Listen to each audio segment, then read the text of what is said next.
This video will show you how to install BI4 Dynamics on premises. Here you will enter the BI4 Dynamics license key that you got from our sales team and enter the instance name, and this is also the data warehouse and the analysis database name. Select the destination of your SQL Server name and check the integration box and click refresh. Once you click next, you will then select the SQL Server hosting of your BC database and select your BC version and click add. Note, this action may take a couple of minutes, but after this, click next. You will then select the company, type in a short name of your company, and select your preferred additional currency of reporting.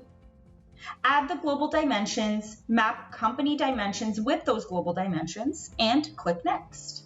Select framework module and the application areas which you are interested in, and click close. Go to the Install tab and select Installation and click Run. You can follow the progress while the solution is processing, and the tab will appear saying Installation Completed.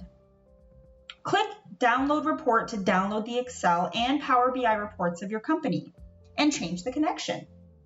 And finally, you can start reviewing and analyzing the data of your company.